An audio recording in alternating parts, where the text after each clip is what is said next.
Highlights, Vic Lombardi, Chris Marlowe, Chris Dempsey. Fellas, a 19-point lead for the Nuggets. 19 points they led in the second quarter. Only twice in the history of Nuggets basketball have they blown a 19 or more lead in the playoffs, both to the Minnesota Timberwolves. Yeah, it seems the Nuggets had this game in hand somehow. And when I'm thinking about the overall, I'm just thinking about decision-making, Vic. I think there was some poor decision-making tonight by the Denver Nuggets. I think Minnesota played well. They took advantage of that, and that's the result you get. Yeah, so I think the flow of this game, it was interesting. Look, a double-digit lead in the first half in basketball is something that goes away almost all the time. Minnesota defensively, starting in about the second quarter, was just a completely different animal than what they had been for the majority of this series leading up to this point, which is only one game. They closed down space.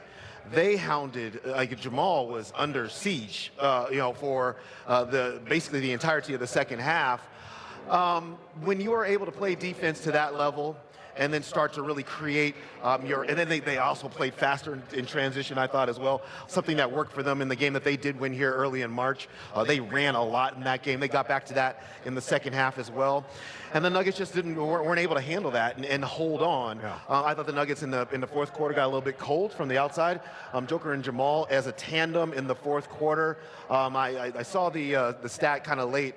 They were 1 for 10 combined at that point in time. Mm-hmm. So, they were not having the same type of impact. Minnesota finished it out in the way that they wanted to from the first. I don't know if you guys saw the same thing. The Nuggets looked a bit fatigued at the end of that game. Well, I think that was because Minnesota put the screws to them, just to be honest with you. They leaned on them. Yeah. Yeah, all right, let's take a look at the final moments of the game. Again, it was back and forth, and the Nuggets gave themselves a chance, right? They were down by 4. This 3 by Aaron Gordon late cuts it to 1. They come back, get another 3 from Dante DiVincenzo. Still a chance. Here we go. Joker says, I'll do this. Then Joker to Christian Brown. Now, at that point, you needed more. They get 1 out of 2, so they're down by 1. And then the final play, which resulted in a breakaway dunk. Yeah. And it was a lack of execution down the stretch. We're so used, we take it for granted at times, we're so used to the Nuggets out-executing teams. Yeah. It just wasn't the case tonight. Well, you've got Jokic in the lane with about a 5-footer. He decides to throw it to Christian Brown, who's open, kinda, and it's deflected by Ant. Mm-hmm. And Christian goes to the line, makes 1 out of 2. Then the final play where Murray, the Nuggets are down by 3, and Murray comes off the screen, but he's not beyond the three-point line. He's inside the three-point line, so even if he makes it, they're still down by 1 with seconds remaining. I just thought, you've got to take a 3, and I think Jokic has to take that shot. Yeah. Here's the play we're talking about right now. They're down by 3. Yeah, so look, he comes off the ball screen, and then, look, I think there's 2 schools of thought here just because there's, what was it, about 14-ish seconds left in this at this point. The 2 schools of thought of this. One, you can get a quick 2-point shot. If the first available open shot, you take it, make it, and foul again, and then play that whole sequence over to save your 3-point desperation heave for the actual final play. Or you can do what you 2 are suggesting, which is just take a 3. And if you miss a 3, then it's game over at that point as well. So, I think in basketball you see that. I think you see it played either way. I think the directive for Jamal Murray is just to go out and get the best shot right now. Probably the quickest best shot. If that's a 3, take it. If it's not, and it's a 2, anywhere on the court, you take it. He took it over Rudy Gobert, which is very difficult, and he missed that shot. I would just say one more thing. I don't know if we can look at that one more time. I hate to play producer, but once Murray comes off that screen, he's got an opportunity to take a 3 there, but he dribbles kind of into Gobert territory where Rudy can kind of catch up. I don't know if we can do that. Yeah, we'll play it again for you. One more time. Because Jamal's you're right. got it. You're only open for a moment there, but you have the 3. And so I think now watch this, Stem. Yeah, like correct. when he comes off right here, right there, you got to stop and pull up and see, let it rip. Yeah. Easy for me to say. I'm sitting on the couch, but yeah, for either one of us, right? Like, I mean, Gobert, that would have been a three-point shot over Gobert. I think what he was trying to do was turn the corner, draw two, which he's very obviously good at. But the rotation there for Minnesota was as soon as Jaden McDaniels gets hit on the screen, then he just turns. It's you take your body and you just turn to the roll man. So that would have been Nikola Jokic. So now he doesn't have it past to Nikola. Now he's beyond under the three-point line with really nowhere to go because the defense is hugged up on everybody. So now he's got to take a contested two over Rudy Gobert. I would just credit the rotation there from Minnesota with two really good defensive players. What Minnesota did really well is they stuck with Jokic. They know Jokic can make that shot. But Murray's got two plays there. He's got the three-pointer, if he takes the Marlowe advice there, which he probably shouldn't, or the two-pointer over to Gobert. So you're shooting over Rudy no matter what, right? Yeah, so I think it also, correct. No, that is exactly right.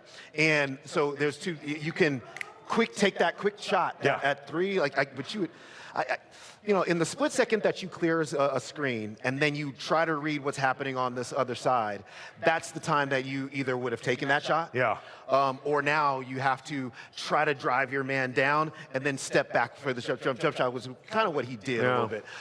So either he can just not look at Jokic and just take the shot. I mean, he could do that. Or you can peek at Jokic, see that Jaden McDaniels is already on him, and now it's like, okay, now what do I do in this instance? So it's just so split second. I just think that Minnesota did a really nice job of making it so fast. That you couldn't. This game was lost in the second quarter. You got a huge lead. You're up by 19 points in this game. You're at home, and the second quarter was abysmal. That's where the game was lost. Let's see if our friend Scott Hastings might agree. Scooter's on the court right now. Scooter, what'd you see from your vantage point? I know you called the radio with Kaz tonight. Well, as the run kept going on in that second quarter, I told Kaz on the air, I said, this sure feels like Game 7 a couple of years ago when you had the 20-point lead in that third and into the fourth. Second unit struggled overall tonight. They didn't give you a lift. And to be honest with you, for most of the court, especially the first half, the front court didn't give you anything. Joker was great in that third quarter, but I think he was 1 of 6 in the fourth, including that one pass down to CB. He had that little baby floater. I thought he should have shot that. That would have tied the game. But listen, whenever you lose, you're always nitpick 2 or 3 things. But that second quarter, you've got to sustain something. I thought the fourth quarter, when you play small ball, they absolutely crush you. If you got a stat sheet up there real fast, I don't know what the final was. Last time I looked, I thought it was 20-3. But you look at second chance points, you're minus 17 in a. Mike, let's be honest. I know DiVincenzo dunked the one at the end, but a 2 3-point game, you're giving up 17 extra points on second shots. The second unit struggled, that small ball unit struggled, and Aaron hit that big 3, but Aaron struggled for most of the night as well.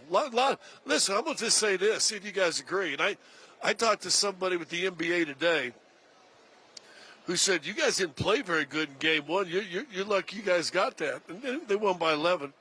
I would contend that they really not have played good in either the first or the second game. But here you are, 1-1. Last year you were 0-2. Or the last time you played Minnesota and you went and won games 3 and 4 in Minnesota. So you know you can do it. Yep. Yeah, we talk about not playing well, but your opponent has something to say about that, right? Yeah, Minnesota played well. We knew that this was one of the best, if not the most competitive series in the first round of either a conference, and it's playing out that way. All right, we're going to take a timeout. When we come back, plenty in store. We're going to hear from both coaches.